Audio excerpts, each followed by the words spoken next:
Bendito seja o Deus e Pai de nosso Senhor e Salvador Jesus Cristo. A todos, que a graça e a paz do Mestre Jesus esteja nos corações de todos meus amados ouvintes do Momento de Sabedoria. Eu quero falar um pouco sobre o Natal, né? Eu quero falar um pouco da história dos sábios. É uma história que está envolta em mistério. Da tradição parece que conhecemos todos os fatos e detalhes, mas quando nós, irmãos, estudamos as Escrituras, descobrimos que há um monte de perguntas que não podemos responder sobre os sábios do texto bíblico. Por exemplo, quantos eram? Nós não sabemos de onde eles vêm, nós não sabemos quanto tempo durou a viagem, nós não sabemos, eles apenas aparecem misteriosamente. E tão misteriosamente eles se foram.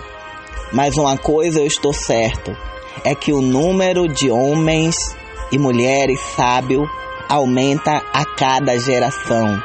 As pessoas continuam a buscar o Cristo verdadeiro. Nós estaremos vendo 3 fatos que podemos aprender com a história dos sábios. A primeira jornada de um homem sábio é uma jornada de fé, meus irmãos. Onde está aquele que é nascido rei dos judeus? Olha a pergunta que eles fazem. Onde está aquele que é nascido rei dos judeus? Porque vimos a sua estrela no Oriente, o que levaria alguém a deixar o conforto da sua casa para ir em uma viagem. Irmãos? Romance? Sim. Riqueza? Mas definitivamente a fé. Sim, a fé onde está aquele que é nascido rei dos judeus. Que pergunta, sondagem. Não há dúvida em suas palavras que ele havia nascido. A pergunta é, onde está ele? Eles tinham visto a estrela. A estrela, a evidência era real. Agora, onde está ele? Ele tinha fé de que ele estava vivo, que ele existia. Agora, tudo o que eles precisavam fazer era encontrá-lo. Seu propósito estava estabelecido, encontrá-lo. E assim, eles estavam dispostos a arriscar tudo para encontrá-lo. Eles estavam dispostos a deixar a segurança de suas casas para o risco de uma perigosa jornada em busca de um rei. Você pode imaginar a reação de seu vizinho? Você vai a uma viagem? Sim. Onde você está indo? Nós não sabemos com certeza. É muito longe. Bem, nós não sabemos quanto tempo você vai demorar. Bem, não temos certeza sobre isso. Mas você sabe que deve ter dito as mesmas coisas para Abraão, quando deixou sua casa para a terra prometida. Eles devem ter dito as mesmas coisas a Noé, que estava construindo uma arca, embora nunca tivesse chovido na história da terra. Até que ponto eles devem ter dito o mesmo tipo de coisas a Pedro, André, João, Tiago, quando eles deixaram as redes da pesca para tornarem pescadores de homens? O que você está louco? Muitos podem ter feito essa pergunta. Você é insano? Perdeu o juízo? Não, louco não, insano não, sem juízo não. Homens de fé. As viagens de Deus sempre envolvem fé. É impossível agradar a Deus sem fé. E por quê? Porque qualquer um que queira se aproximar de Deus deve acreditar tanto que Ele existe, que Ele se importa o suficiente para responder àquele que busca. No livro de Hebreus 11 fala que pessoas de fé se mostram dispostos a responder aos desafios do desconhecido repetitivamente ao longo da história. Eu não sei se vocês já ouviram falar da história de William Carey. Era sapateiro. Quando um dia ele ouviu falar de milhões de pessoas na Índia que não tinham ouvido a boa nova de Jesus Cristo. Ele acreditava na grande comissão, ide por todo mundo, pregar o evangelho a toda criatura. Ele acreditava que esse versículo estava falando diretamente com ele. Assim ele se ofereceu para ir para a Índia, mas foi informado: jovem, sente-se. Quando Deus quer converter os pagãos, Ele o fará sem a sua ajuda. Carey foi assim mesmo, meus irmãos. Sem ajuda financeira, durante 7 anos trabalhou sem ver uma única pessoa se converter. Mas até o final da sua vida, ele viu centenas de igrejas e milhares de convertidos. Hoje, ele é conhecido como pai das missões modernas. Ele era um homem de fé, meus irmãos. O segundo ponto que eu quero observar é a jornada de um sábio. É uma jornada de adoração. Quando os sábios foram em sua viagem, foram com propósito de adoração. Trouxeram com eles presente, ouro, incenso e mirra. Esses presentes têm um monte de simbolismo que estão associados. Ouro representa riqueza. É um excelente presente para um rei. Jesus era o rei dos reis. Incenso é a seiva de uma árvore que seca e endurece e é usada como incenso para adorar a Deus. Assim vemos um presente para a sua divindade. Jesus era o Filho de Deus. A mirra é um perfume aromático que era usado para ungir os mortos, para embalsamar e para preservá-los. Jesus era o cordeiro sacrificial. Fato. Adoração sempre envolve sacrifício, meus irmãos. Houve um preço a ser pago para a adoração dos homens sábios. Você crê?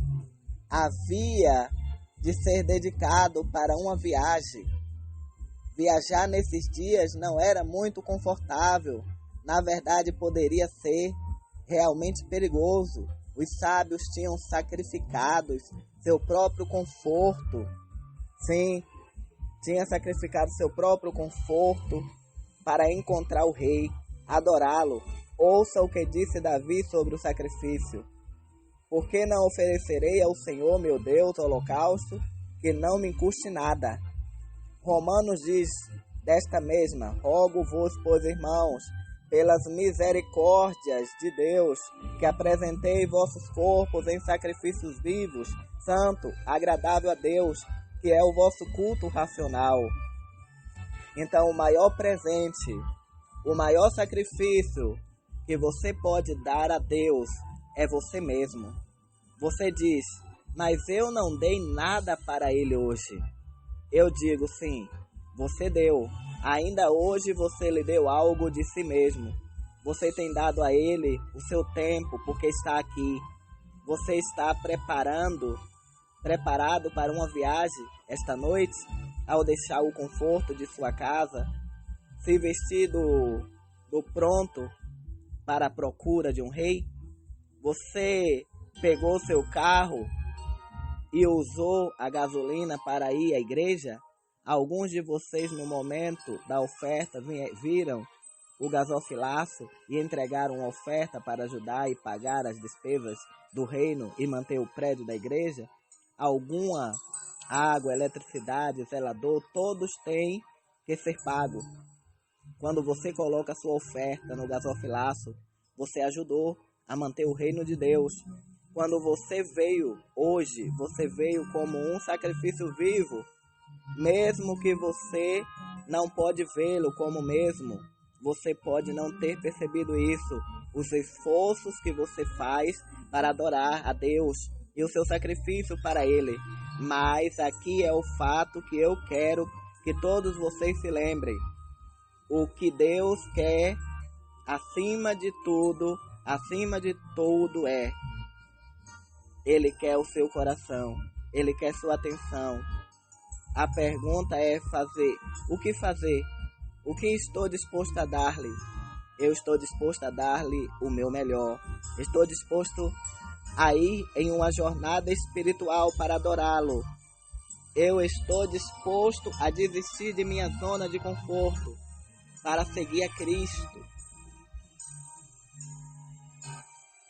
O terceiro ponto que eu quero observar é a jornada de um homem sábio, uma jornada de mudança. Veja o versículo 12. Então, sendo por divina revelação avisado em sonhos, para não voltar a Herode, partiram para uma terra por outro caminho. Não é interessante que depois que eles adoraram a Jesus, não podiam voltar na mesma maneira que eles tinham vindo? Acho que é um fato até hoje. Uma vez entrou com Deus, você nunca mais será o mesmo. Um encontro com Deus muda as coisas, Ele muda você, não é? Sempre foi assim. Jacó lutou com Deus e nunca mais andou do mesmo jeito o resto de sua vida. Isaías entrou na presença de Deus. Ai de mim, pois estou perdido, porque sou um homem de lábios impuros e habito no meio de um povo de lábios impuros, porque os meus olhos viram o Rei, o Senhor dos Exércitos. Ele nunca mais foi o mesmo. Jó questiona Deus uma e outra vez, sofreu sofrimento, e quando Deus aparece, Jó diz: és que sou vil, que te responderia eu? Isso mesmo é o que acontece quando andamos na presença de Deus. Somos transformados. Foi o que aconteceu ao sábio quando encontraram a Cristo. Eles foram mudados. Isso é o que acontece quando nos deparamos com Cristo. As coisas se tornam ouvintes da palavra de Deus. Hoje é 25 de dezembro, Natal. Muitos comemoram dia de Noé. Não, hoje eu comemoro o nascimento do Senhor Jesus Cristo. Eu honro ao Senhor Jesus Cristo e eu quero desejar a vocês que sempre me ouvem, dia após dia, um Feliz Natal e um próspero Ano Novo. Eu quero pedir perdão porque o nosso áudio hoje, porque está num dia festivo, as pessoas estão botando o som muito alto, mas mesmo assim eu fiz um momento de sabedoria para que vocês todos sejam abençoados e agraciados pelo poder de Deus. Eu quero lembrar a vocês que nós continuamos no propósito da construção da igreja Chamas Vivas sobre o Altar em Itapevi. Eu quero contar com a sua ajuda, com a sua cooperação. Lance a sua semente na Caixa Econômica Federal, agência 3530, operação 013, conta 00003963, dígito 4, Fábio Silva Nascimento. Então você está convidado para ser um abençoador da obra do nosso Mestre Jesus Cristo. Então, a todos um Feliz Natal e um próspero Ano Novo. Tchau a todos.